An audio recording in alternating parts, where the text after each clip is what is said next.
they were talking about this case that happened recently where 5 black police officers beat a black guy.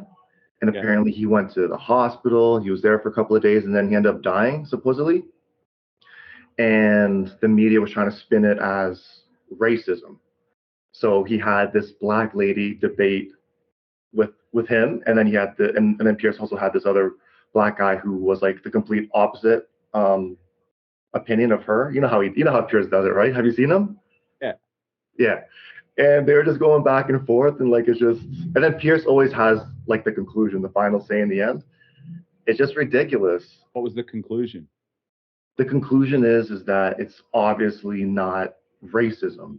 It's just 5 black police officers that weren't sufficiently trained, used abuse of power and killed the black guy. Yeah. That was the conclusion. And it was nothing else. They tried to make it sound like that there's some sort of like systemic sickness in the system where white supremacy takes over like an institution, in this case the police station, and black cops become I guess like that infiltrates the mind of a black police officer, you know what I mean? Yeah. And they end up portraying that on to the world, and that's why they killed the black guy, which is it's an absurd hypothesis. Is that it's an absurd like rationale. I understand how they're able to like use like certain terms and words and create arguments, but it's just absurdity at the end of it. At the end of the day, it's really just like people that aren't adequately trained to be doing that job. White people can kill each other. Black people can kill each other. White people can kill African Americans. African Americans can kill white people. It doesn't necessarily mean it's racist. It could just mean that those people had an issue that they otherwise couldn't resolve other than through violence. And that's probably the saddest thing, is that we don't need to resort to violence, but unfortunately, lots of people do resort to violence when instead it could have just been resolved through words or walking away. It's an inability to process things effectively. Yeah. He always gets people's feathers rattling, eh? Pierce is good at that. Yeah. He's entertaining. He's really good at getting people going. Yeah. The question to ask yourself is, why is it that you enjoy that so much?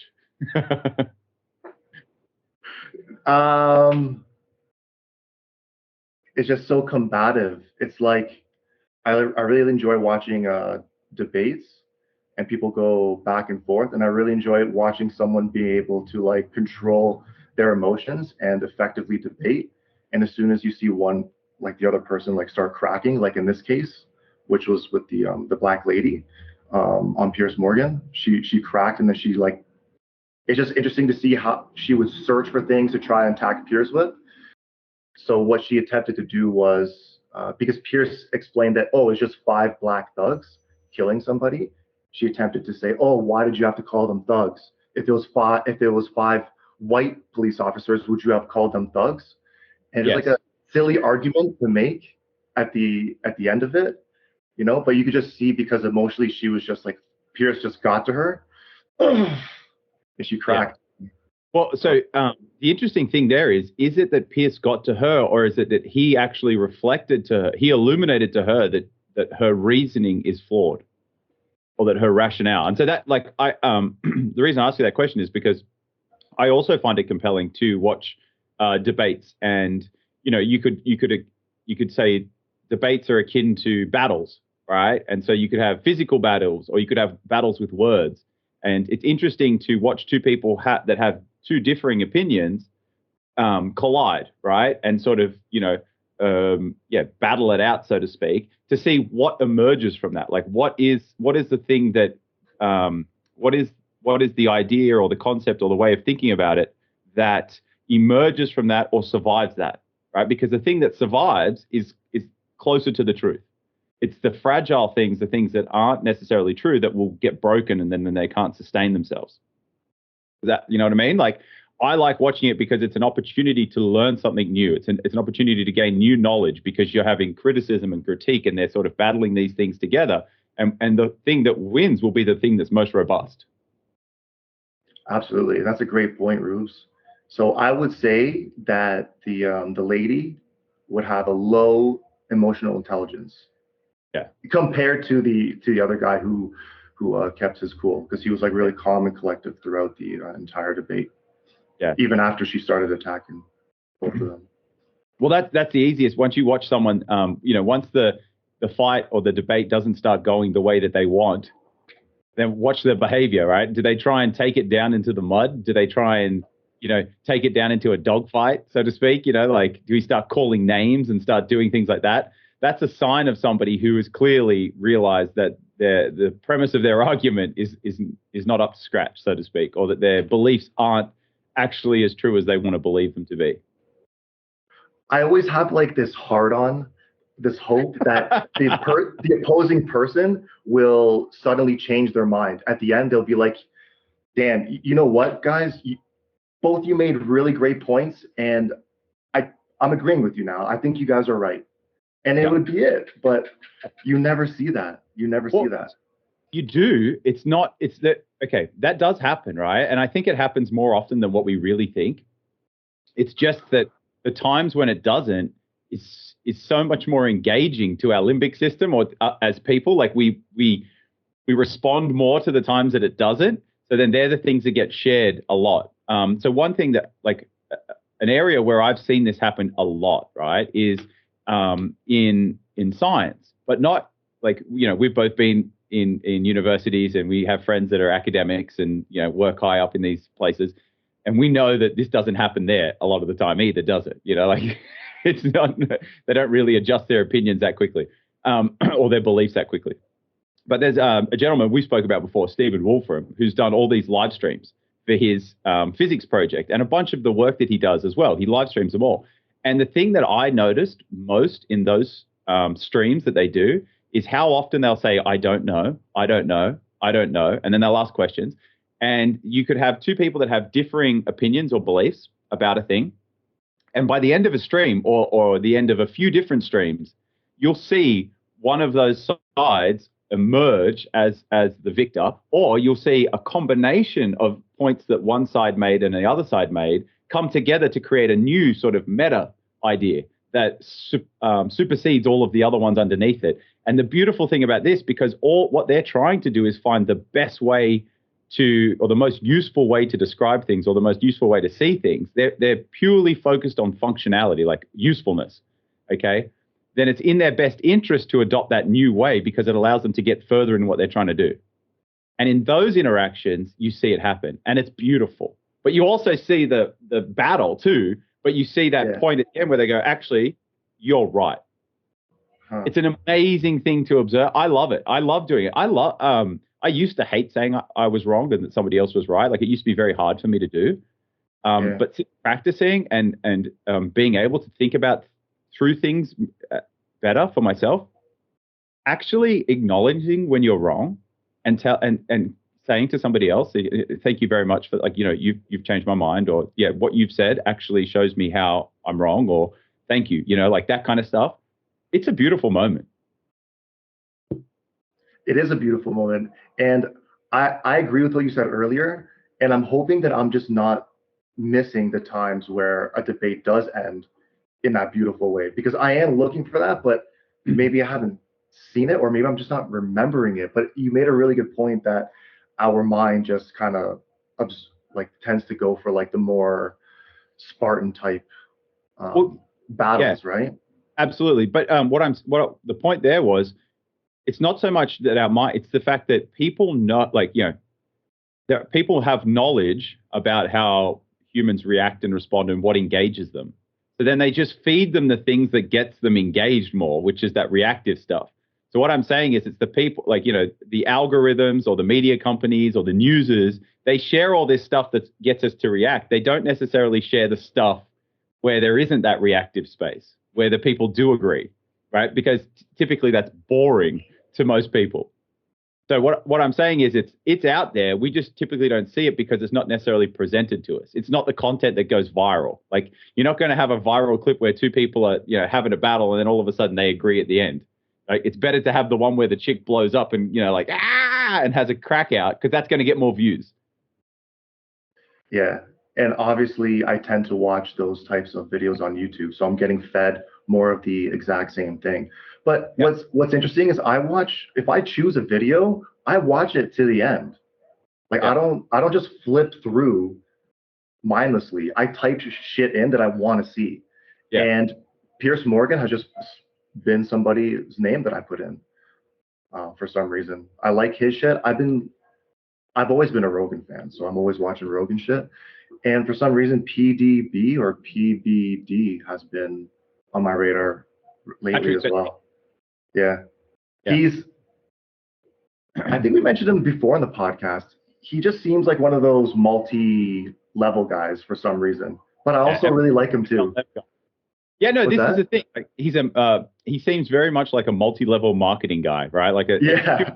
scam, right? But he's really onto some stuff, and he does put Yeah. out some quality content. And I think that Yeah. he has a positive contribution to the content that's in the world. But yeah, he just really does reek of MLM. Like, Hardcore. yeah, you just always got to keep in the back of your mind, like, what is this guy selling me?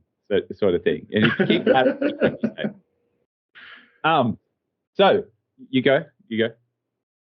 I just wanted to say one more thing. During these debates, you will see people latch on to things. I agree, but they'll interrupt. I agree. Yeah, I agree with that. But they keep going back to the thing that they don't agree on.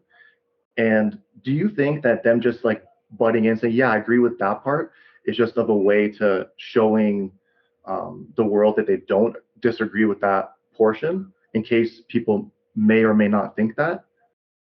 I think, yeah, absolutely, that can be true. And in a lot of in a lot of cases, it probably is a tactic to sort of, come off a bit better, or to signal that yes, you agree, but you also then don't, so to speak. So it's a way of having it both ways. It can be used as that as well. But I think Yeah. also there's other cases where that'll genuinely be true, where people do agree on certain things, but then they fundamentally disagree on something else.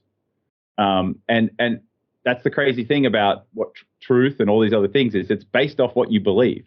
So, of course you can agree on these other things, but if you fundamentally believe a different thing, well, you're always going to disagree on those fundamental different things. So there can be alignment, but there can also be misalignment. It doesn't mean that you're completely aligned.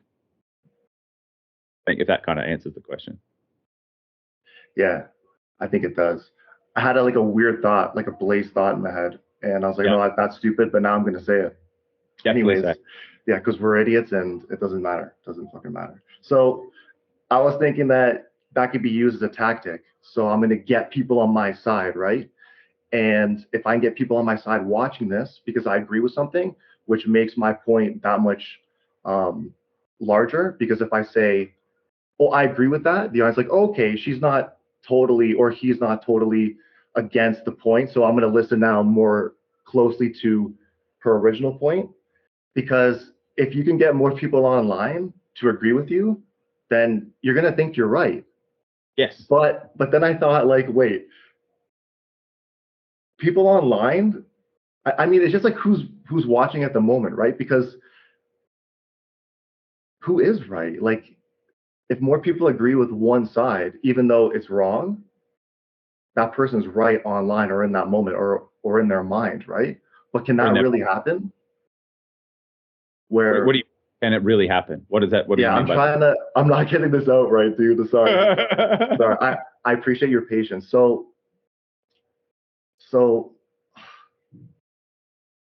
because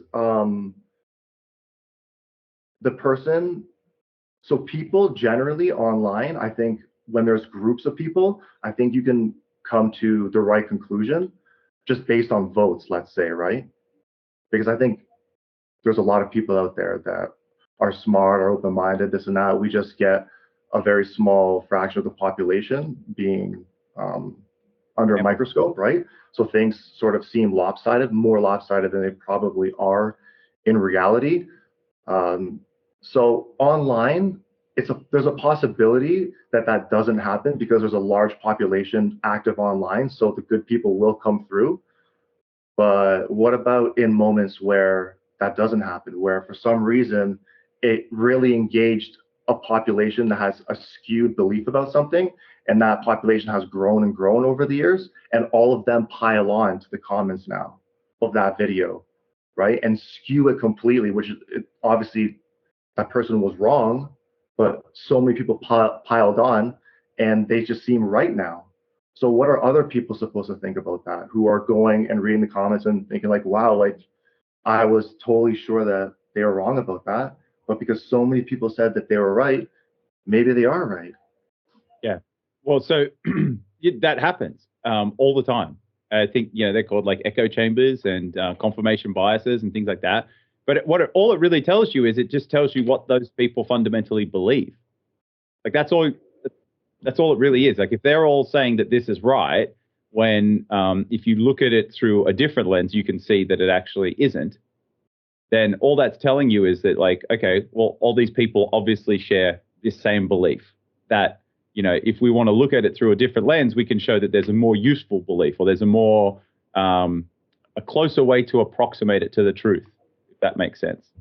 Yeah. So that's all you can really tell. And I think what you're getting at is, how can you sort of like if it is a fundamentally like if it's fundamentally wrong, what does it even mean to be fundamentally wrong? Like, lots of these things we can get into, but if it is a bad take, right, or it's not a useful way to perceive something, and then somebody doesn't believe it, but then they go on and they read through the comments and go, oh well, if all these people believe it, then it must be true.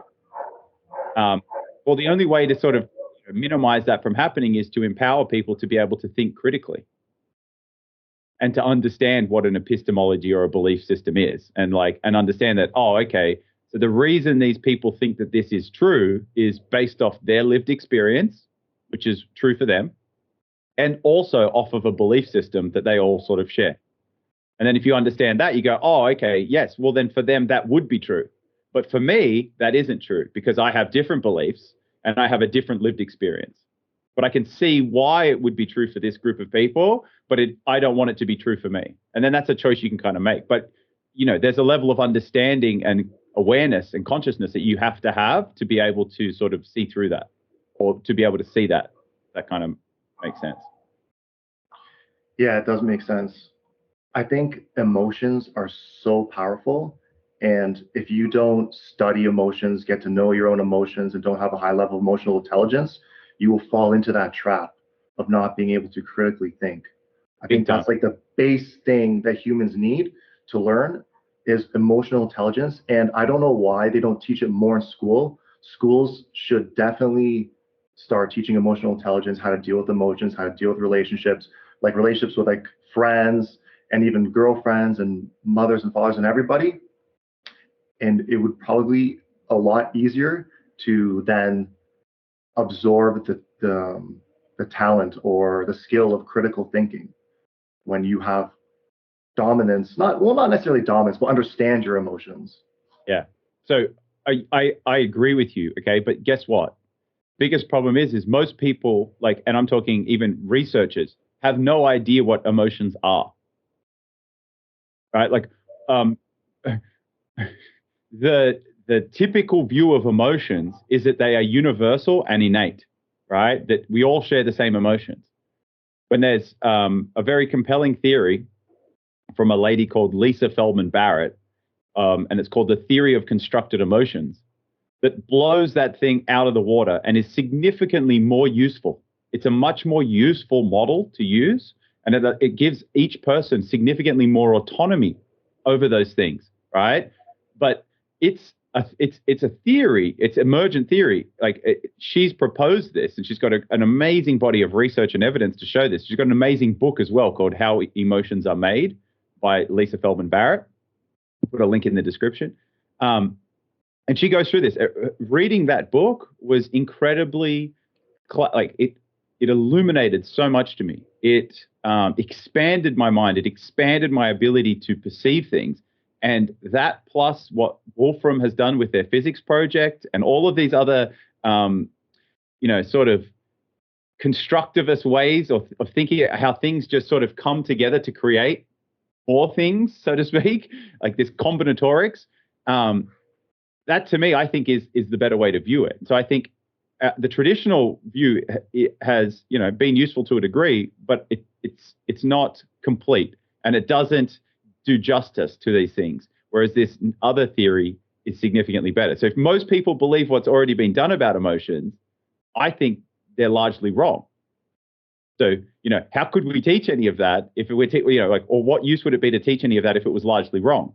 And we can discuss why I think it might be wrong. And we can see examples of where it's gone really wrong and why we're dealing with those now. And then on top of that, we can look at the theory of constructed emotions and go, okay, well, why do I think this is better?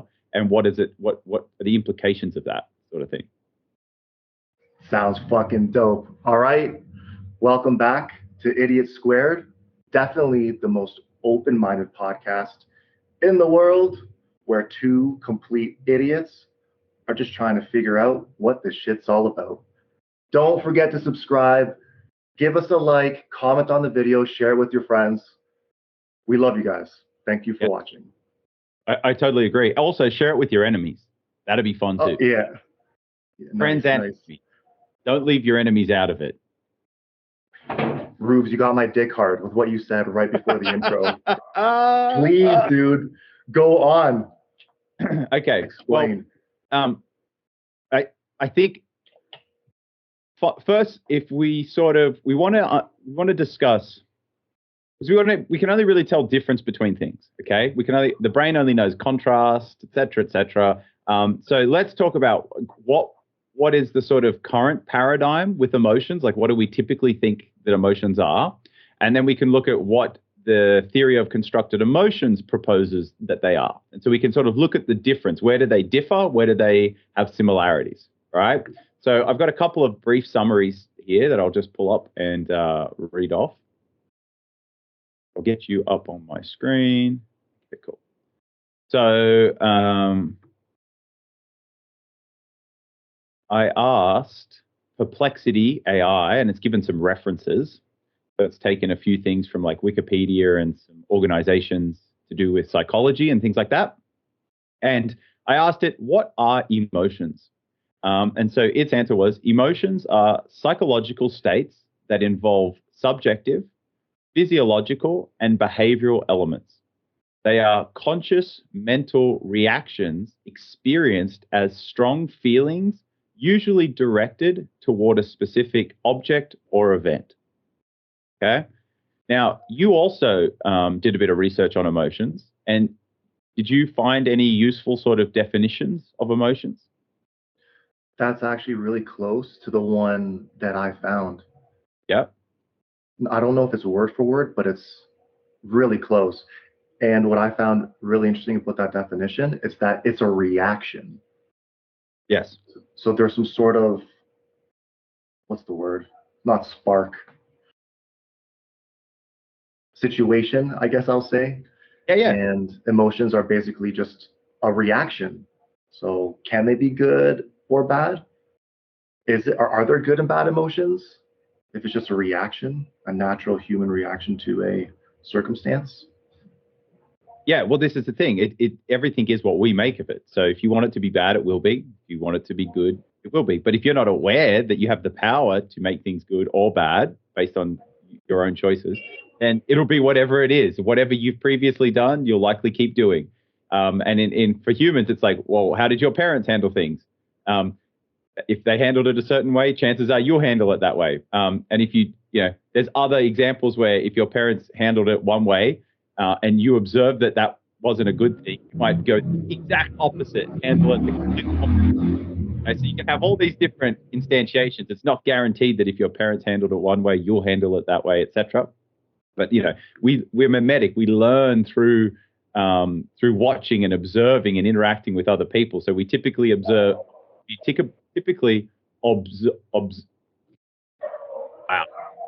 Absorb. We absorb their behaviors. We absorb their reactions, right? Or we absorb them and go, we don't want that, do a different one. And so you can build upon them, okay? But yeah, we will get into whether or not. Yeah, you posed some good questions. Okay, so do you want to read what you had, just for some difference of opinion or thought? Yeah, for sure. I also wanted to say that if it's just a reaction, then the person has to understand the type of their reaction that they're having, and then they need to associate a word, a feeling, like a definition of a feeling, to their reaction to a situation. So there is a lot of room for error in that, because certain feelings can stimulate certain types of physiological responses, similar ones. And if we're not able to discern in between those responses, it's likely we identify the emotion incorrectly. And when we explain to someone the emotion that we're having, they're trying to help us based on what they perceive that definition of that emotion to be in their own perception. So then they're going to be giving them some sort of advice that is not coherent with the actual reaction.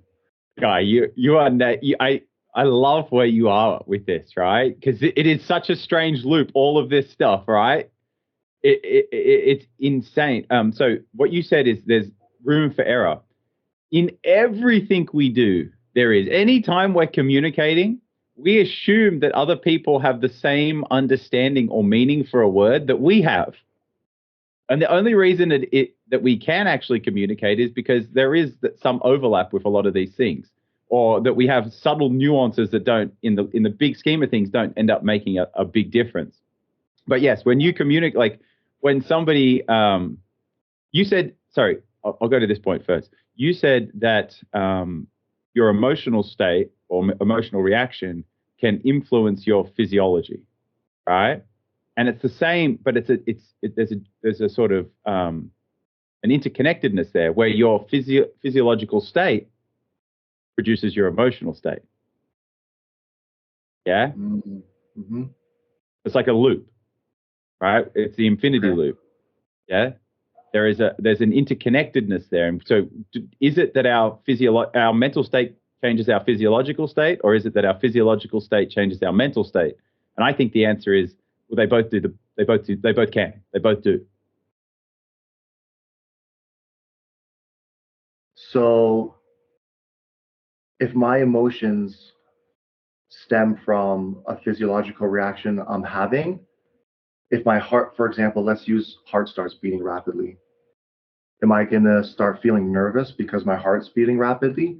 Am I going to start feeling anxiety because my heart's beating rapidly? Like if I start thinking about it too much, is that going to give me some sort of anxiety? It definitely could, but so let's talk about arousal, right? Because that's essentially that phenomenon of where your heart starts beating at a faster beats per minute or cadence. Mm-hmm. So that can be positive or it can be negative based on the circumstance, right? If your heart starts racing because you just saw a lion in the bushes, you probably want to get an impetus to get the fuck out of there. Whereas if you just saw a girl that you really like and she winked at you or something like that, and your heart starts racing, that could be because you're now very excited that you might have found a mate that you really want to be with. So it's a thing, good or bad. It's very circumstantial. It's very context dependent, right? But it's also how we learn over time to interpret these sorts of things. Yeah. So I, if you're somebody that gets a lot of anxiety, it's possibly because it's an interpretation problem. Like it's the way you're interpreting those things, and you can choose to take the time to reinterpret them and retrain your response or your reaction to these things if they're not affording you the outcomes you want. Does that make sense? So if things Yeah. keep happening that you don't want to happen, well, then you can look back at these behaviors or these reactions and you can error correct for yourself. You can go, well, this doesn't align me with what I really want in life. So I'm going to reprogram myself to perceive these things differently because the way I have been doing it didn't get me the outcome I wanted. You know what's a dope ass physiological response? When your hair stands, when you get Yeah, goosebumps. yeah, goosies. Fucking love that feeling. Listen to a song that you like, and all of a Yeah, sudden, like the bass kicks in, or just at a part that you love, and boom, on your neck, on your legs. That's yeah. crazy. It is. Okay, we should just do a whole pod on that. That would be cool. That would be dope. All right, Do we'll you want put me? a pin in that. Hey, What's that? I said Go we'll ahead. put Go a ahead. pin. We'll do another pod. We'll do a pod on that, the physiological response, and why it can be such a good thing, but it could be a bad. Like we'll do the whole thing on it. So you had your definition. I'll read the most basic definition I found. This is like the dictionary definition, I suppose. A strong feeling deriving from one's circumstances, mood, or relationships with others. That The was it. example sentence, she was attempting to control her emotions. Yeah, that's the first one. And then the second one is instinctive or intuitive feeling as disguised from reasoning or knowledge. Yeah, that's a more interesting one. That is a more interesting one. Say that one more time. Instinctive or intuitive feeling as disguised from reasoning or knowledge. Okay. So when you read that, what does it sort of mean to you? I have to use rationality to identify my feelings based on knowledge that was taught to me from the environment, my environment. That you think that's what it's saying, or that's what you're interpreting? That's how I'm interpreting it. But look where it says instinctive or intuitive, right? So it can be natural, or I guess intuitive, you have some sort of control over that, wouldn't you? But isn't it saying that it's instinctive or intuitive, not from rationale or logic? Instinctive or intuitive feeling as disguised from reasoning or knowledge. Right, right, right. You're right. So I'm gonna have to take back what I just said. Yeah, no, you're right, because you can use your reasoning and knowledge to sort of unpack these things, but it's disguised from it, right? Typically, emotions are disguised from logic or rationale. You can't necessarily, it isn't obvious for most people why they're feeling what they're feeling, all right? Or it could just be they're in a situation and that happens, and they take that to be true. Like, this is what happens when I'm in this circumstance, okay? And it's typically disguised from logic and reasoning or rationale, right? Like some emotional reactions aren't logical or rational, you know? And I think that's what it's trying to say. So I have a comment about that, which is that they are a coarse-grained observation, emotions. So it's a phenomena that appears at this sort of higher level. And they can be what we would call computationally irreducible.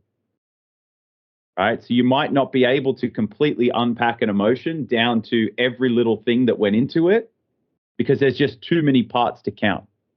And I actually think that that's what emotions really are. Is there a convenient way for our brain or our nervous system or our being to process something that we can experience, right? Without, like, there's so many different things going into it that we can't experience all of those little things independently, and so then we have to just package it up as being an emotion. It's what I would say, yeah, computationally irreducible. There's a better way to say that, but I'm struggling right this second to convey it. Does that kind of it's when there's too many Yeah, parts to count, it's just a convenient way to go, oh, that's anger, right? When really it's probably like a nuance of like all these different things, but it's just too computationally intensive to go through right. all of that. We just go bang, anger. It's possible that there are levels to, I'm going to make it really simple, categorize it as two different types of emotions, good emotions and bad emotions, or how one perceives what a good and a bad emotion is. So it could be individual, right? And there's levels to it. So I go to a festival with my friends and we're doing drugs together. I'm experiencing like a very high level of happiness, right? Yeah. The next day we have to go back home and we're coming off the drugs. So you feel like you feel like a level of, oh, that was rough last night. You know what I mean? Like you still remember the good times. That was a stupid example, but you know what I mean. So so what we do is we just attempt to, if you have high level emotional intelligence, rationalize with both kinds, the good and the bad, and with the levels, and try and adjust yourself to be able to adapt in a healthier way to the bad ones, the ones that make you feel kind of icky and disgusting inside, and you focus on how you can escape that emotion or utilize it or not let it affect you that physiologically strongly. And when you have good emotions, it's probably healthy to also do the same thing, not overdo the happiness. I'm just going to go back to the drugs because it's just like an easy one. It's like when you do too much drugs, right? You're getting too much dopamine, too much happy. It eventually it's just not going to work anymore. So if you're able to sort of adapt to different levels of the good emotions that make you happy, as well as adapt to the levels of the bad emotions and try and find a balance, that might be the really good technique in becoming emotionally intelligent, rather than just trying to identify all these nuances and knowledge, things are disguised as knowledge, or what was it? Disguised as knowledge, or or reasoning. Yeah. Sorry. Yeah. Look, what you just said is very, very important. The thing is we can get caught in these traps of thinking that everything should be good, or that, all we ever want is good emotions, right? Bad emotions aren't inherently bad, and good emotions aren't inherently good. It's um, it's it's it's not the most it isn't the most useful way to characterize these things. If like um, what goes up must come down. So the higher you go on your positive side, right, the chances are you're going to have to come back down equally low on the downside, right? So understanding that actions have consequences. That's probably a big part of it. But what you said is right. It's not getting too focused on any one of them. It's understanding the usefulness of both of them. Does that kind of make sense? Yeah, absolutely. Yeah. And so how can we extract utility? And so this is why I think it's important that we go over what the traditional view of emotions is and has been, and how now there are new ways of looking at these things and understanding them that is significantly more useful, in my opinion, right? And this is from my own experience. Um, these are it's so much more useful to look at it in this way. And it leads to so many other cool things, right? So you've given your definitions that you found for what emotions are based off, the definition from the dictionary, which is should be a reflection of what most people agree emotions are. Yeah. Okay, so I'll read through that one, my one, of what emotions are again, and then I'm going to go into what the theory of constructed emotions is. All right, so we can quickly have, and then I'll do a contrast between the two. Okay, so just for clarity, I'll go. What are emotions? So emotions are psychological states that involve subjective, physiological, and behavioral elements. They are conscious mental reactions experienced as strong feelings, usually directed toward a specific object or event. And then I asked, what is the theory of constructed emotions? Okay, so that was the definition of what emotions are, typically, like the consensus view, so to speak. Now we're going into the theory of constructed emotions, which is different. So it says the theory of constructed emotions is a theory in affective science proposed by Lisa Feldman Barrett to explain the experience and perception of emotion. It posits that emotions are concepts constructed by the brain, and the primary purpose is to coordinate physiological responses to environmental stimuli. The theory suggests that our past experiences shape how we construct emotions. Okay, that's the difference in the definitions. Well, sorry, that's the two different definitions, right? The traditional view of emotions and now this new theory of constructed emotions. Okay. So then I asked, what are the differences between the theory of constructed emotions and the traditional view of emotions? So the theory of constructed emotions, or TCE, differs from the traditional view of emotions in that it proposes that emotions are concepts constructed by the brain rather than innate responses to environmental stimuli. TCE also suggests that our past experiences shape how we construct emotions, while the traditional view holds that emotions are innate and universal. Okay, so I'll just quickly go into what it means to be innate and universal because it might not be a common thing for people to have heard or understand. Okay, so innate and universal in the context of emotions refers to the idea that certain emotions are shared by all humans and are not learned or acquired through experiences. This is in contrast to the theory of constructed emotion, which suggests that our past experiences shape how we construct emotions. The universality of emotions is a widely accepted concept in psychology, though there is debate over whether certain emotions are truly universal or culturally specific. Yeah. Does the book that you read, what's the author's name again? Lisa Feldman Barrett. She is more towards the constructive side, right? That's her. It's her essentially. Yeah, she was pioneering that sort of Yeah, theory. just to be clear. Okay. So that means if culture has an influence on emotions, I guess environment does, social economic status might, race maybe, sex. Everything. It's the fact that no two people share the exact same life or experience. So it's going to be different for everyone, slightly different, But so if we zoom in, we'll see that all these people are having these experiences, and that leads them to perceive things in this way and that way, and respond or react in this way and that way. And if we zoom out, what they're saying is that everyone experiences anger and everyone experiences happy, and they're these universal things. They exist independently of anyone else. And what she's saying is, no, that's not the case. It just so happens that if you get people interacting and being around like this in certain cultures with certain beliefs, etc., that then we end up with these ways of describing positive things and negative things. But she's saying that emotions aren't this universal and innate thing, right? It's saying the brain constructs them as a response to this stimuli. That is so interesting. I'm wondering if one of the hypotheses for having universal emotions stems from like genetics, that we all have, when we go back to the gene level, we're all human, right? We come from the same sort of genetics, even though we have different combinations.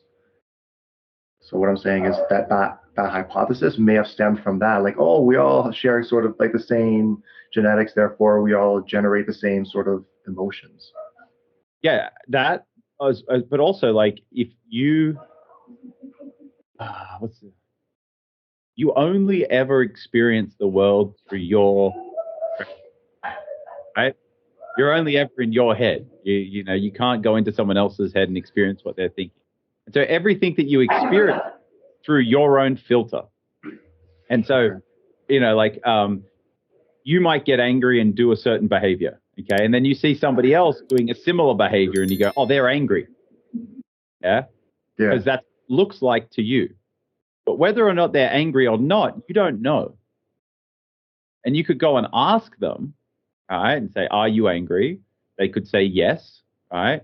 But they might have a different definition of what angry is. But what they're trying to say with these universal innate is that everyone has that. Everyone has that, a version of this happiness, a version of this anger. It's those are these universal things. And she's trying to say, no, they're these constructed things, and there is differences between them. I never knew that, dude.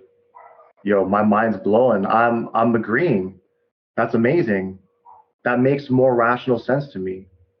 Yeah. So in her book, one of the interesting things that she sort of goes through is they've tried to prove this. So they went to different tribes or different places where they've got very different cultural histories and different lifestyles and experiences. And, they have a whole series of different like faces. and they try to get people to predict, like, is this person happy, sad, or angry, right? And most people tend to think that, like, if you see someone that's like, they might be sad, or if you see someone that's like, might be happy, yeah. But like, you take that face out of any sort of meaningful context, it's really difficult to tell. Is that Absolutely. Even my own dad couldn't tell. My dad would look at me sometimes when I was a kid, and I would just be chilling like this in the car. So I'm like this. Yeah. Just like my like not giving a fuck face, like I'm just like relaxing. And he's like, Donnie, are you okay, Donnie? And I'm like, yeah, I'm fine. Why? What's up? Because you look really sad, I'm worried about you. I'm like, no, like I'm actually great. I'm having a really good time. I'm just chilling. He's like, okay. But, tell me, okay, if you're not feeling good, okay? Yeah. I promise that I'm good to go. So precisely, right? absolutely, yeah. So Yeah. I highly suggest that everybody reads it. It's a fantastic read. It's mind expanding, right? It really does expand one's cognitive awareness. It expands the horizon. It expands what's possible in each of our lives just by reading that book. It is a guaranteed game changer, in my opinion. Top 5 favorite books of all time, really. Dude, I'm gonna have to read it, man. You've talked about it a lot, actually. Yeah. Well, it's incredibly powerful. Okay, so I've got a bit of stuff together for this that we can just quickly go over, and then we can talk about some more sort of practical applications and what does this mean in real life, et cetera, et cetera. Okay? Okay, and then I want to do something for fun after that. Yeah, fuck yeah. What? God, I thought this was fun. What the hell? Yo, we're just keep upping the funness in this podcast, dude. Yeah. So if you don't mind, do you mind if I just read? Because I can post this doc in the description when we're finished. So if anyone wants to have it while we're going over the app, they can just go to the link and get it off the blog. Fudge it, guy. Fudge it. Yeah. Let's Just instead, the screen share is just a bit. Yeah, the screen share is just a bit boring in my opinion. Yeah, I agree. So I'll try and read this as like humanly as I can. So we already sort of went over what the theory of constructed emotions is, but I'll just give another quick sort of overview. So the theory of constructed emotion proposes that emotions are not innate, universal responses to stimuli, but rather are culturally and socially constructed. Okay? This theory suggests that emotions are learned through socialization and cultural influences, and that the way in which emotions are expressed and experienced may vary across cultures and society. According to this theory, emotions are not simply physiological responses to stimuli, but rather are complex physiological and social phenomena that involve cognitive, behavioral, and physiological components. These components interact with each other and with the social and cultural context in which they occur, shaping the way in which emotions are experienced and expressed. Okay? So what that really says to me is that it's so context dependent, right? So you know how you brought up an example of your heart starts racing, you start getting anxious. It's like, well, it depends what situation you're in. Like I said, if you're the lion in the bushes, you're probably going to get scared. That'll be fear. Or if it's a hot girl walked in the room that you really like, you're probably going to get excited and you might even get a fucking hard on.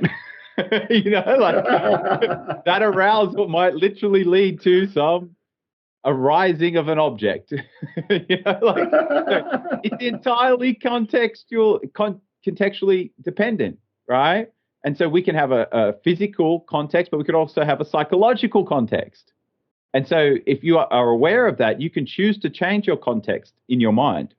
It's harder it's not necessarily harder, but it requires moving in physical space to change your physical context. But in your mind, you can change context all the time. You can just reframe something. And that's essentially like moving to a different place in reality. You can just choose to see it differently. You see why I'm a proponent of this? Because hers is not this like rock salt, like it's not like this. Emotions are these universal things, and everyone experiences this emotion the same sort of way. These things are things that emerge when you get all of these agents interacting with each other. I feel like her message is more geared towards getting to learn about yourself, getting to know yourself and understanding your environment Yep. and adapting accordingly, which is Yeah. badass, dude. Absolutely. And instead of just being like, no, I'm just angry. I'm just angry. This allows you to go, well, what even is anger? Right? And why would it even be a thing? It allows so much more agency for us as people. That's what I find. So I'll just go a bit more into it. And we can, there'll be some good talking points. Yeah, fuck yeah. So, some proponents of the theory of constructed emotions argue that emotions are not universal, but rather are culturally specific, like we said before.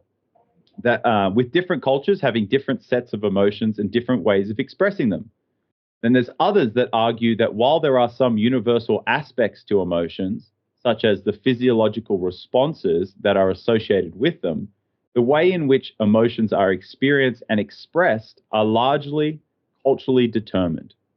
Okay, so it sort of says that like if you grow up in a certain culture, it's going to have a big influence on how you perceive certain emotions or how you experience. Yeah, and I can understand that. Yeah, I can understand that too. So overall, the theory of constructed emotions suggests that emotions are not fixed, innate responses to stimuli, but rather are shaped by cultural and social influences and are subject to change over time and across different cultural contexts. All right. So to me, it's such a more effective and efficient and useful way of looking at things. Right. That they're not these typically you know like that person's just angry, so they're trapped being an angry person. Whereas this way it's like you can change your response to this stimuli if you want over time. It's up to you. It's not fixed. Whereas the typical like the old school way of looking at it was like, no, that's fixed, that's how it is. Yeah.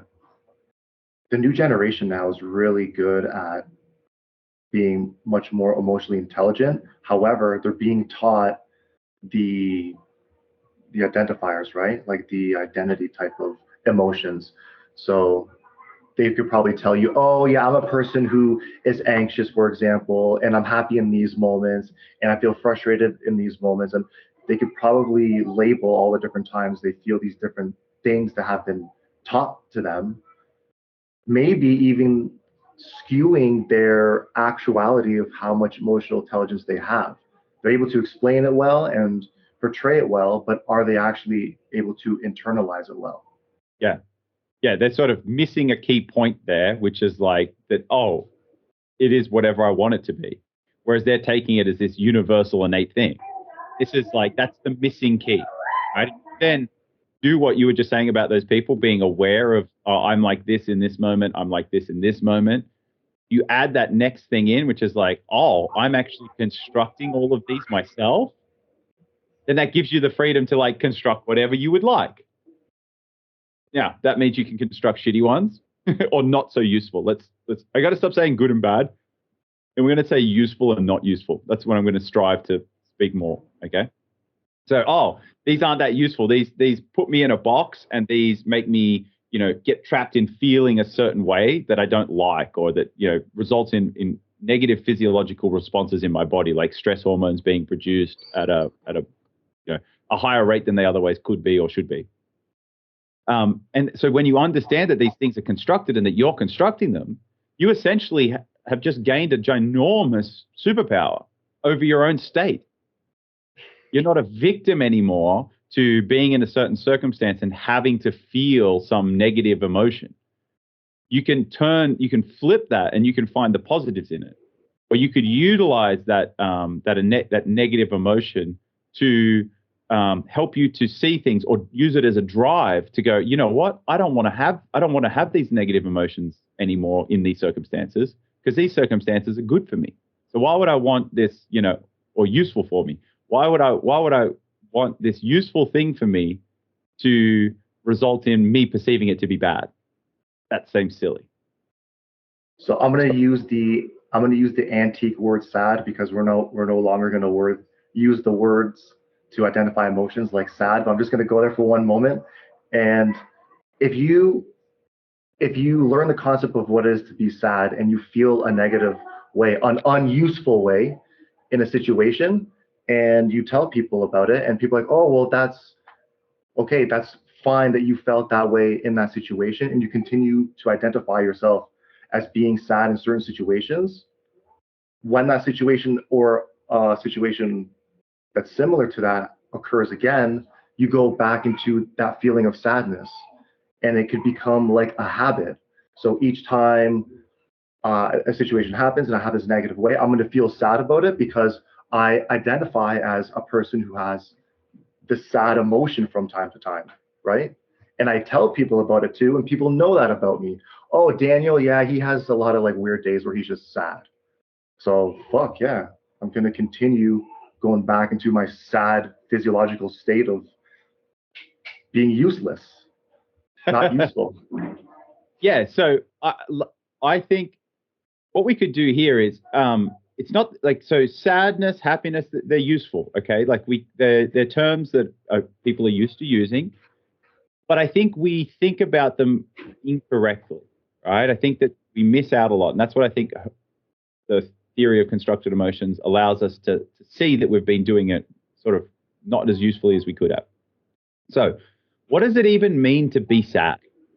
Right? If I say sad to you, what typically comes to your mind? It just straight off the top of your head kind of thing. We don't have to go too deep. This is the fun thing I wanted to do. I wanted to go to these arbitrary words and pick one and then ask you to try and explain it. This is exactly what I wanted to do. So dope. All right, we're here. Sad, eh? When I think of the word sad, I think of wanting to be alone and feel horrible, also maybe cry to try and feel better. Damn, this is hard to explain actually. Well, okay. Like if I say I feel down, that just means you feel sad. But like actually like the feeling, okay. What typically Sorry, guy, what typically leads you or leads other people to feel sad, do you think? I don't know why my mind goes to breakups. I think that's like the really only time I've been really sad is when I got dumped.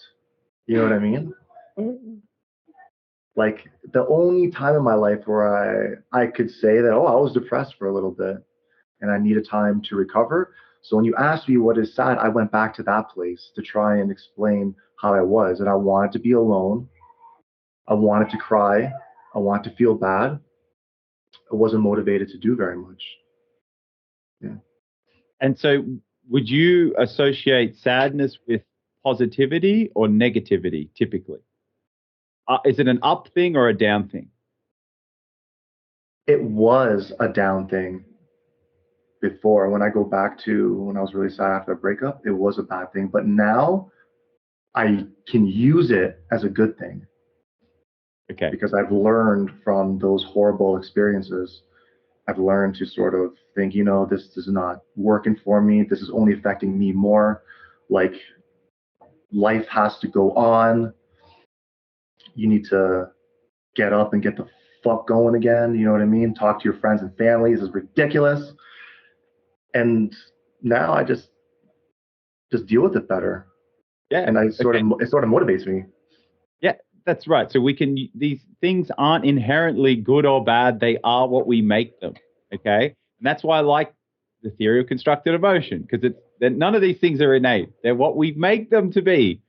So the point I wanted to make with this is typically my understanding and my experience with sadness, people that I've been around and my own experience prior to learning what I've learned and changing my behavior and my psychology the way that I have, is that sadness is this horrible thing and it's this thing you want to try and avoid. Okay.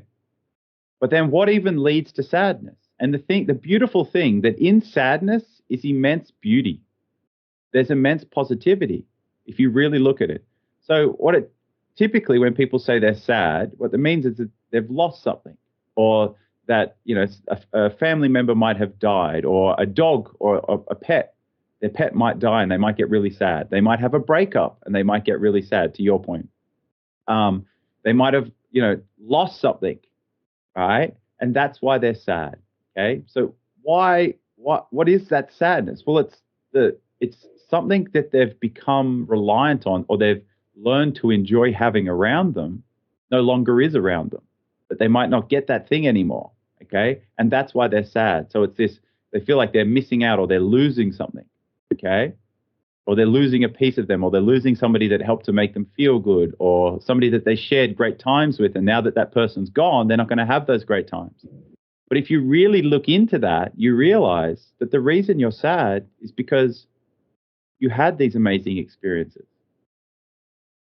And that if you didn't have those amazing experiences, you wouldn't be sad. So there's a duality there. All right. It's because you had this good experience, or you love this thing, or this thing brought you joy, or it put a smile on your face, or any of these other things. It's the fact that you did have that and that you're no longer going to have it. That's typically why you might feel sad. Yeah. So instead of feeling sad, as soon as you think through and you realize that, focus on the fact that you did have all of that amazing experience with that thing or that object, or, like you shared beautiful memories with your girlfriend that you broke up with, and that it was a beautiful time during that period. And that time has now come to an end, and it's time to move on to new and other things, right? But it's literally the fact that you had such good times is what leads to the sadness. If you can no longer have it anymore, yeah? And that if it wasn't any good, you wouldn't be sad. And it's that duality, right? There is an inherent link between the up and the down, okay? And that's sort of what I wanted to point out is, if you find yourself getting sad or whatever, the typical way, there's no real way out of it. Whereas with the theory of constructed emotions, you can actually think yourself out of that sadness, because you can come to the realization that the only reason that I'm experiencing this negative affect, or this, this sad emotion, is because I did love all of those other things. I did enjoy all of this other stuff, and it's no longer going to be. And it's the fact that I'm going to miss that is why I'm feeling sad, or the fact that that's over is that I'm going to feel sad. Whereas you could just reframe it and go, oh, I'll just focus on all of the good times and appreciate that I was even able to have them. And then you can instantly start feeling better.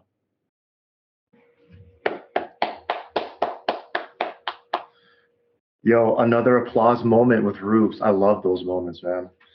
You're so right. You're so right. And I connect with that so much, because that is how I moved on from those bad experiences. If you just concentrate in those good times, wow, we had a lot of fun together. We did a lot of things together. That was dope. That's it, right? But that's literally, and then you can understand that's largely the source of this sadness, is because that is no longer true, and I still want it to be true. And that's what's making me sad, is that I'm wanting something to be true that isn't true anymore. And so if you can think through and get to that point, it's incredibly empowering. That is super empowering and such great advice. Yeah, there's a better way to say that. I'll work on it. But yeah, that was essentially the gist. So you want to go on some other ones? Let's get into this fun part, and then we can get back to the doc. I just wanted to ask you, what is disgust to you? Can you explain disgust? Yeah. That's a good one. That's tricky.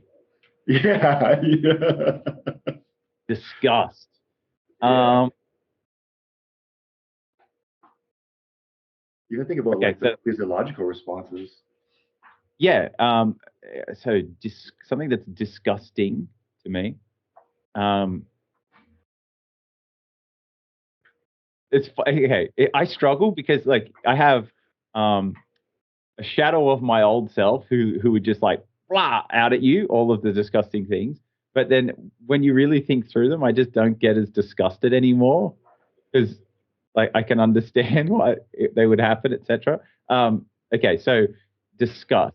I think disgust arises when you have an idea of how things should be, and we can say this in regards to behavior or language, right? So if somebody says something that,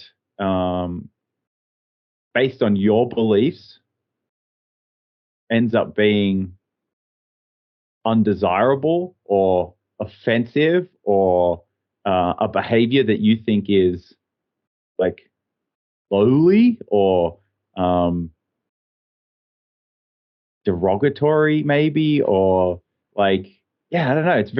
It's hard to, like, I can give examples of disgusting things. Like, imagine if you went to the toilet and you used your hand to wipe your bum after doing a shit, and then you like touch things around you. Like, I would say that's quite disgusting. And I think the reason it's disgusting is because it's just like it's unnecessary to spread bacteria in that regard. That you didn't necessarily need to do that.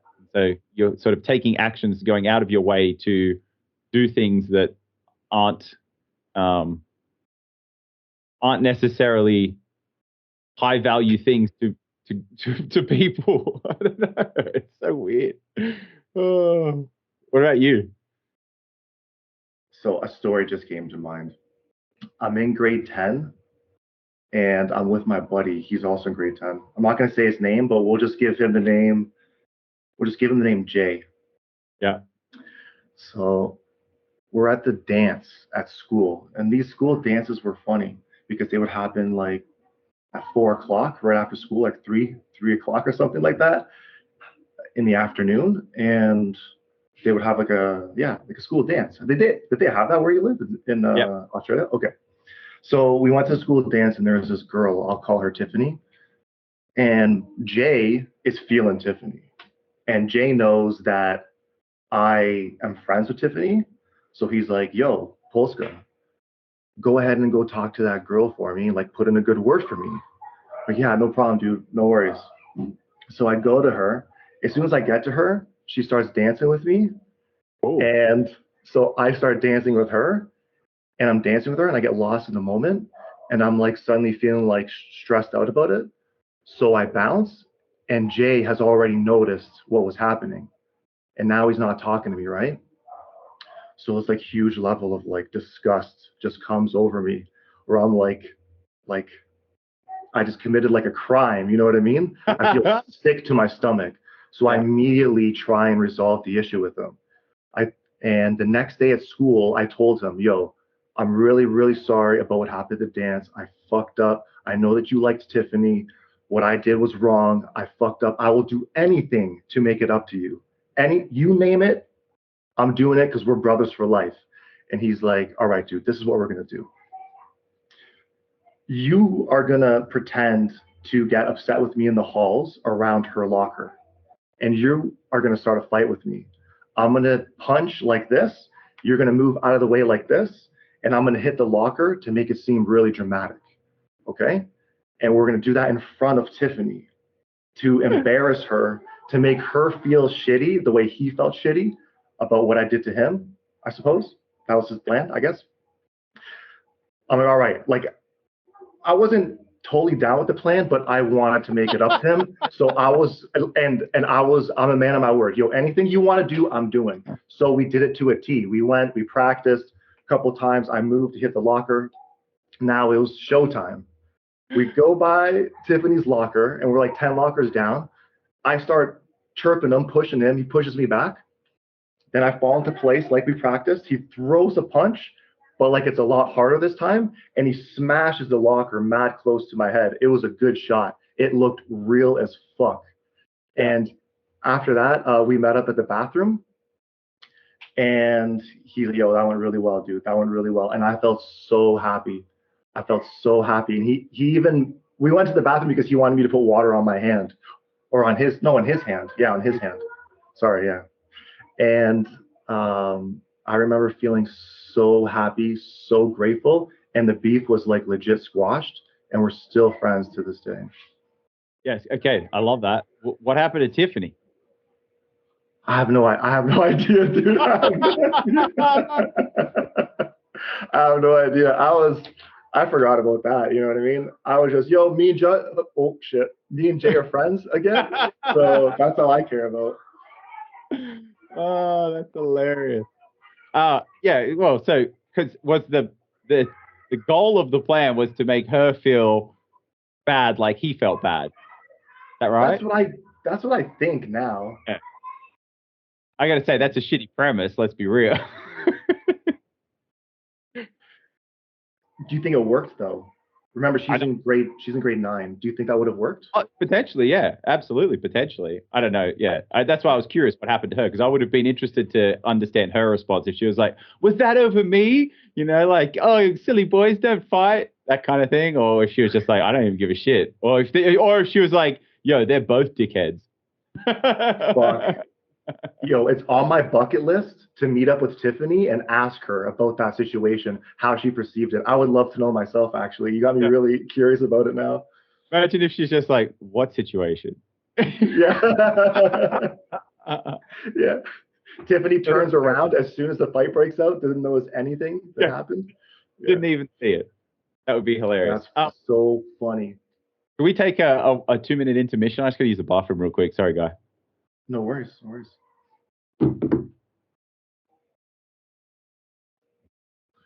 All right.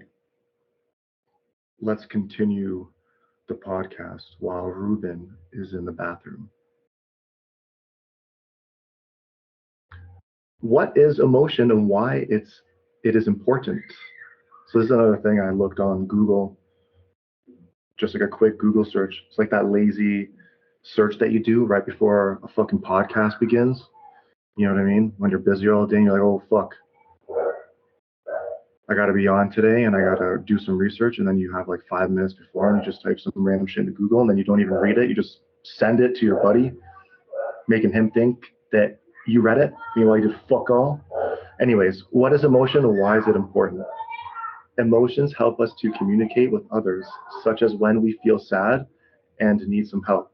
They also can help us act, they can fuck, help us to act quickly in important situations. For example, when you're about to cross the street and see a car coming quickly. Fear gets you to jump back onto the curb. And that just seems pretty rational to me.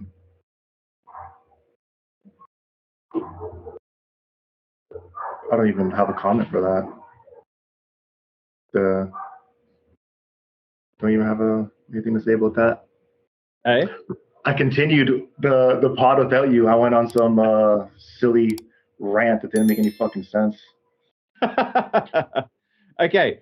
So that was a funny ass story. But let's go through if emotions are constructed. Let's go through like what some constructions could be and why people might construct emotions the way that they do, and how potentially you could construct them in a different way. Right? Because if they are constructed and we're the ones constructed them, we can change how we construct them. Yeah. Have you got an example you're pulling up? So I think I did have something.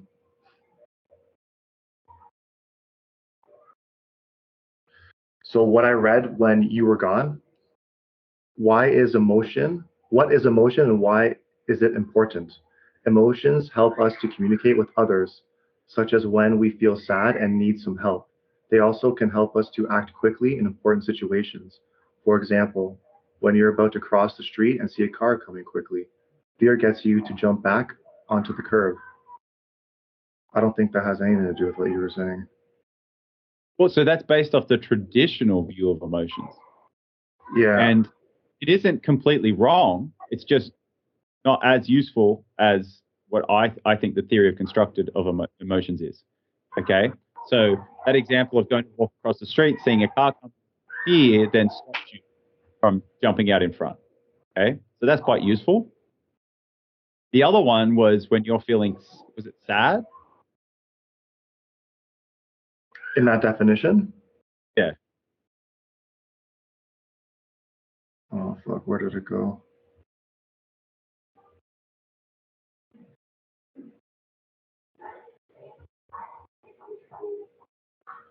Yeah, emotions help us to communicate with others, such as when we feel sad and need some help.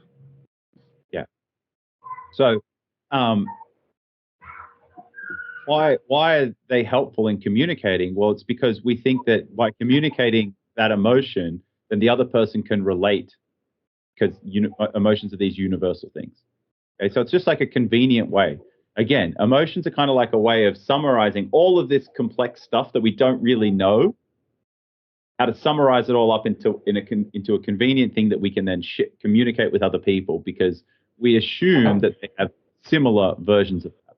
And the reason that works pretty well, it's not perfect, that's for sure, but it works pretty well, is that, the people you're communicating with probably have similar culture to you, similar context to you, similar like similar experience to you. If you're talking to somebody in the here and now, well, they've grown up in a similar time to you, in similar environments to you.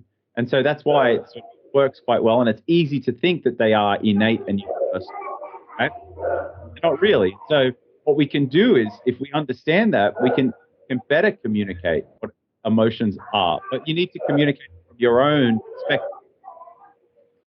Does that make sense? Yeah? Yeah, absolutely. All right. So, Absolutely. keep going if you want to say anything. So if you are feeling overwhelmed about amount of work that you have, how do you deal with that? Because I feel like a lot of people sometimes feel that way, and I think a good strategy, maybe one from that book that you read or that you use yourself, could be really good advice. If I'm feeling overwhelmed, Yeah, with work. okay. So if I'm feeling overwhelmed, right, I want to ask myself, why do I think I'm feeling overwhelmed? Yeah. Now, there's a lot of different answers you can give to that, but what I found a very useful one to path to follow is to go, well, the reason I'm feeling overwhelmed is because there is obviously a lot of stuff that needs to be done. I have not done all of that stuff yet. And I'm thinking about how much stuff there is to do instead of thinking about the things that I can do here and now. And I found that typically gets me out of feeling overwhelmed. And the way I would sort of describe that is, if you are feeling overwhelmed, typically, and I, if there are, if you're looking at all of the things that you have to do, it's easy to be overwhelmed by those things. Whereas if you look at all the things you have to do, and then you find what is the thing I can do now, or what's the thing I need to do next, right, after I've done the thing, that goes from being a high level view into a very specific or narrow. And so I often use this as an example. You're standing at the bottom of Mount Everest and you look at the top of Mount Everest, and you probably can't see it because of how high it is, right? You're trying to find the top of Mount Everest. It's easy to be overwhelmed at the task ahead of you, okay? Because you're looking at where you need to be and you're realizing where you are and how far apart those two things are, okay? So it's like this giant tower that's sort of leaning over you, and that can result in feeling overwhelmed. And it's because you're choosing to focus on the wrong thing. Okay?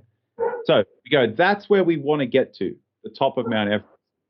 But if I keep focusing on how far away it is, that's going to lead me to be overwhelmed.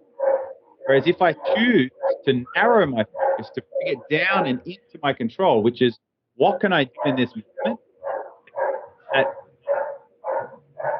guarantees that I get closer to my goal? And that simple thing is one step forward.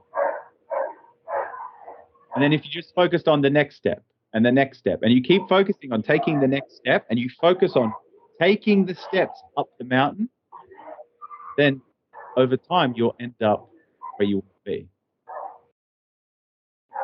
Is it possible to find enjoyment from having an overwhelming amount of work? Absolutely. Yeah, absolutely. You can construct enjoyment from that for sure. Because you can go, why else would I be feeling overwhelmed? The fact that I'm feeling overwhelmed tells me that this is a huge thing, that this is meaningful. Otherwise, it wouldn't be overwhelming. But therefore, if I achieve it, this is going to be fantastic. And so you can instantly frame it that way. You can go, holy shit, the reason that I'm feeling overwhelmed is because this is a huge thing that means a lot to me. So therefore, if I do this, it's going to be amazing. Yeah. I have the opportunity to climb Mount Everest, Correct. as so few people do. what a great opportunity, and let's do this. Let's take it step by step and envision yourself completing it and being at the top. Yeah. So I think it comes down to like that overwhelm typically comes from a feeling of helplessness. And that feeling of helplessness is when we see something that's sort of, greater than us ahead of us. And we're focusing on the totality of this thing, right? Instead of decomposing it into, well, what's the next step I need to do? What's the thing I can do right now that gets me closer to what I want? And by definition, anything that's meaningful in your life should be quite overwhelming to some degree because it's so great, it's so grand, so it's so big, so to speak. Yeah. And so by learning how to reframe in that regard, you can use it as a motivation. Absolutely. Absolutely. Like you could even, if we give a work example and you have so many or let's use school, I suppose. You have so many projects on the go. These are all opportunities to get better, to learn more, to excel in your field. And you knowing that completing each project is going to get you more knowledge and more success and open more doors, that can be a huge motivating factor. Absolutely. And it also shows you like, so we could, okay, we could describe this in as a way with conversion. Okay. Whenever you're feeling something that you might not want to, or that is apparently negative for you, okay, invert it. And if you invert it, right, and you sort of get this feedback of like, oh, okay, so say, what's a good example to use? We go back to sadness. Okay. How about you pick one? Pick a different one because I did sadness. So I have a list of 27 emotions. There's more, but this is just a list of 27. So let's go through. I'll read all 27, and then you can choose one. Admiration, adoration, aesthetic appreciation, amusement, anger, anxiety, awe, awkwardness, boredom, calmness, confusion, craving, disgust, empathetic pain, entracement, entrance, entrancement maybe, excitement, fear, horror, interest, joy, nostalgia, relief, romance, sadness, satisfaction, sexual desire, surprise. Okay, let's do fear. Right. So there are many circumstances, contexts, or environment, or situations you could be in that might result in being fearful. Okay. Now, some of those, fear is a very powerful emotion, and it's a very powerful forcing function. It can cause you to act or behave in a very specific way. Agree with that? So, is there a situation that you can think of in your life where you've been fearful? Fearful? Yeah. Or you've When I experienced an immense amount of fear. um I was scared to go bungee jumping because I knew that there was a risk of dying. Maybe it's probably low, but I knew that there was that risk, and I was doing it in Peru, but I really wanted to do it. So I remember that day, I just accepted it. Yo, I might die today, but I want to go bungee jumping. But you were So very fearful, right? Until you accepted the potential realities of your actions. yeah, I love doing crazy shit like that, bungee jumping, skydiving, skiing. I love like that extreme shit. I'm down to do pretty much whatever. Like I remember some dude jumped out of some spaceship or something, and space was the highest free fall. Like yo, like let me do that. I would have fucking done that. I would have jumped. Put me through the fucking training. Yeah. But yeah, I love that shit. And I love feeling scared, feeling nervous, and overcoming it. It's exhilarating. So, okay, that's a very key point, right? It's so much of what, so much experience in life that is like real and brings you into that moment. Those heightened experiences comes from facing fear. It's when you are scared, it's like you sort of, it feels real. Does that kind of make sense? Yeah. Yeah. Okay. So are there other circumstances beside the bungee jumping thing where you've experienced an immense amount of fear? I was scared to face a friend once. We went out to a bar. I got drunk.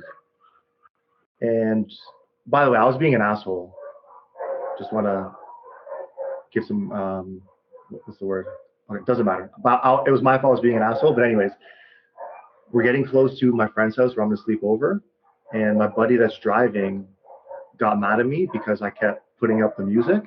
And he was turning the music down because we were in the neighborhood and he didn't want to disturb people that were sleeping.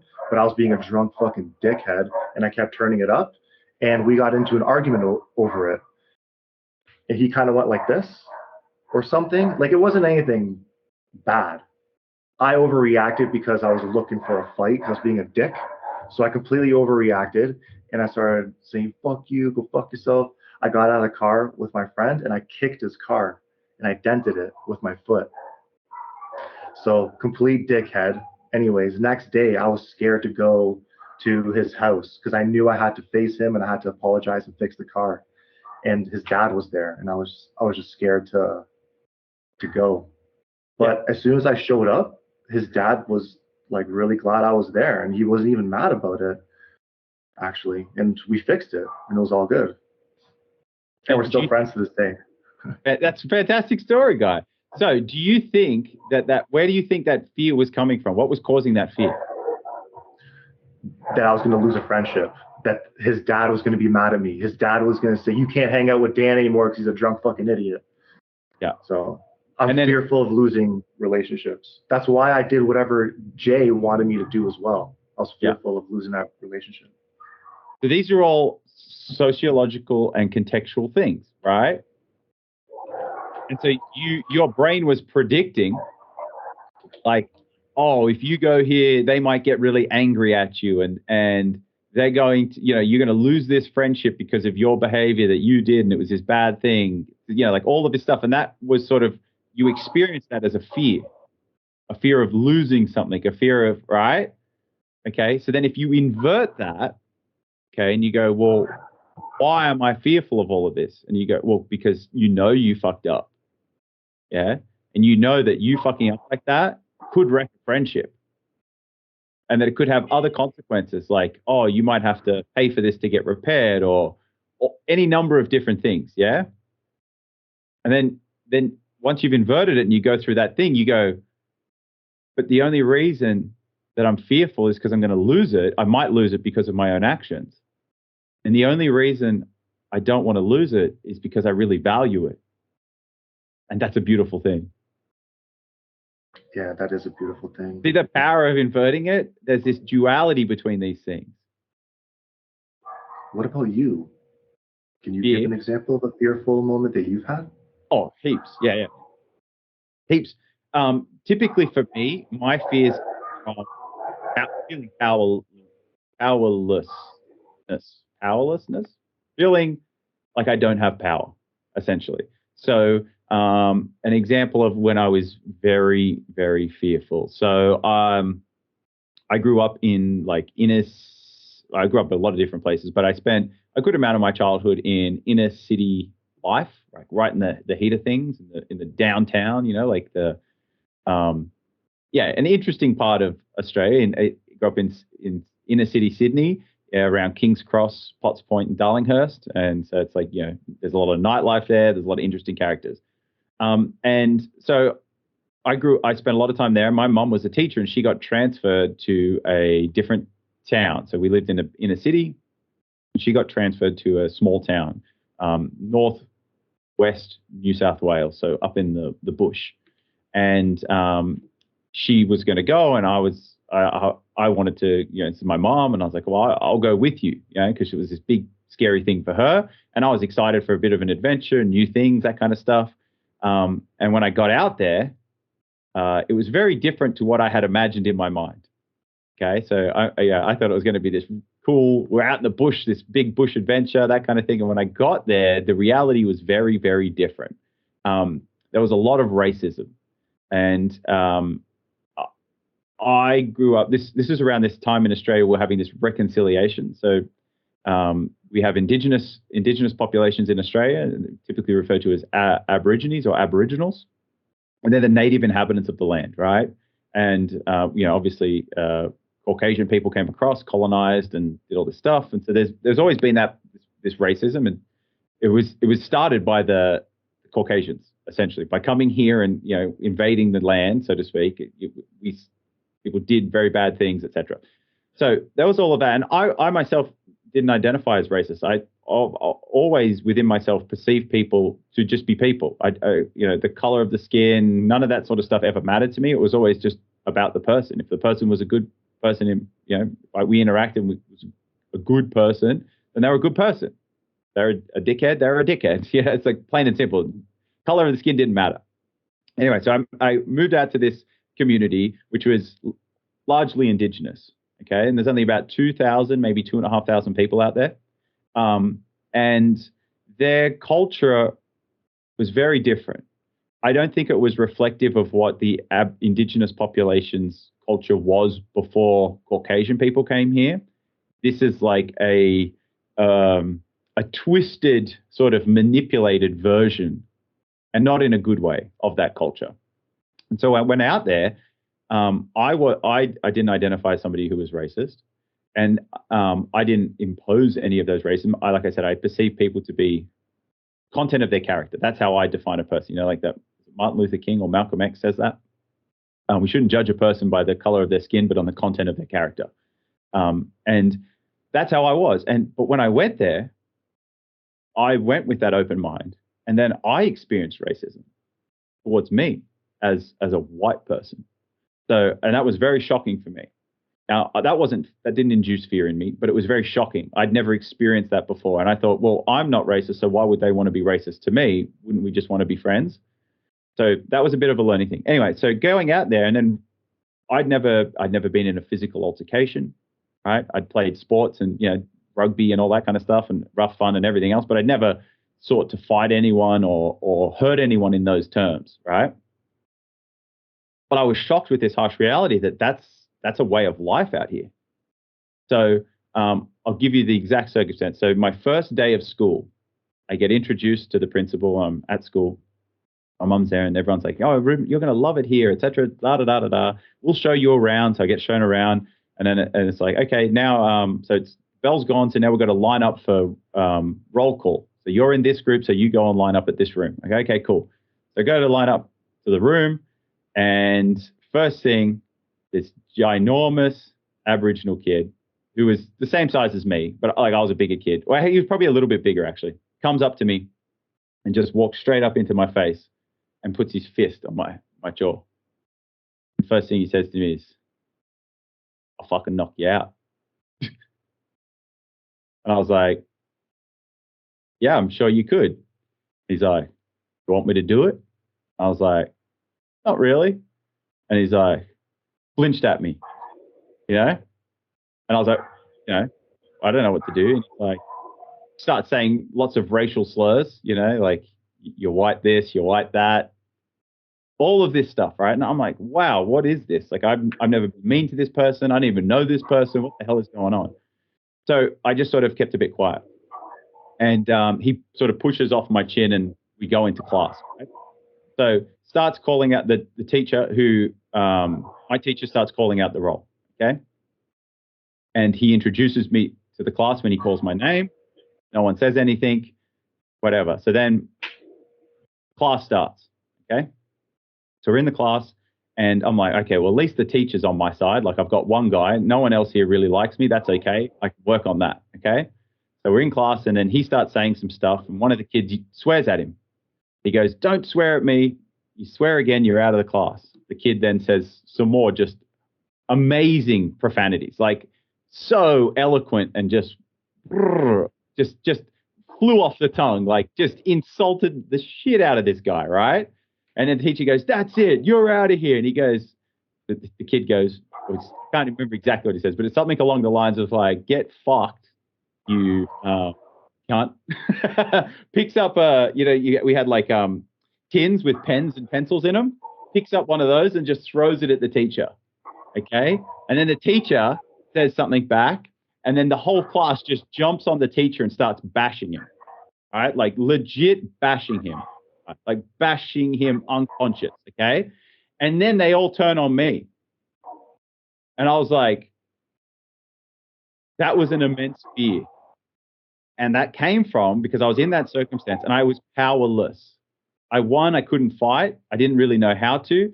The one person who I thought was on my side and could help me or could stop these things from happening to me that almost just happened to me outside had now just had that happen to him, you know? So that fear came from that, like that, just so little power in that environment. Long story short, I get bashed up as well. It's a whole thing. It's like the first 2 months of my life out there was that almost every single day. Holy fuck, Bruce. Yeah. Holy fuck. But that was I've an heard. immense fierce experience for me. Damn. Yeah, I've never had an experience like that before. Wow. Yeah, that would be an immense level of fear. Yeah. Holy It's just shit. incredibly isolated. So I had no other Yeah. friends. It was just me and my mom and my brother. And we're Yeah. young. Like, I just put it in context. Like I'm 11 or no, I'm 12 years old at this point, right? So I'm a young kid.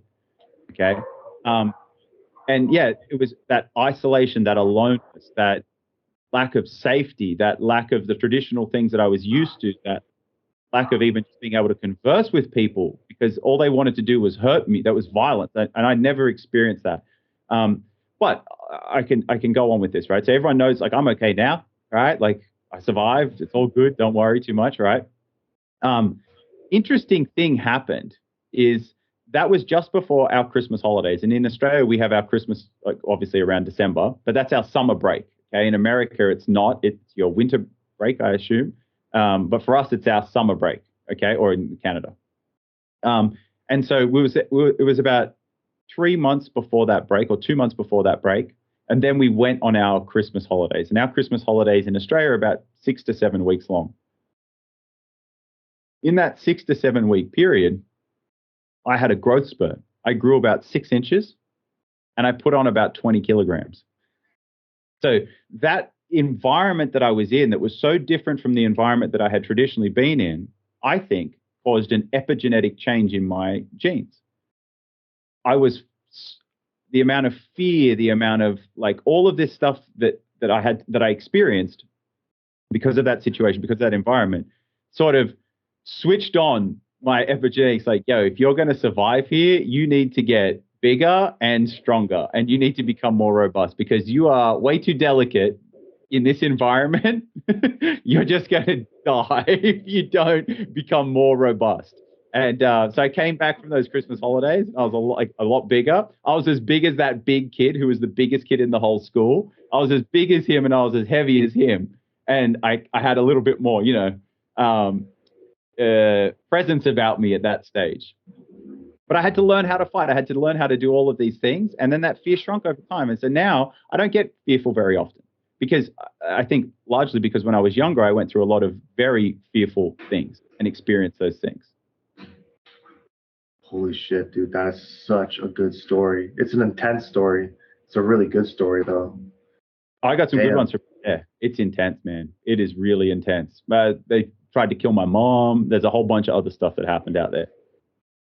I've heard details, like you've told, not details, sorry. I've heard you mention little pieces here and there, but I've never heard that story in completion the way you told it now. I'm thinking back, like not even the worst kid at my school would throw something at the teacher.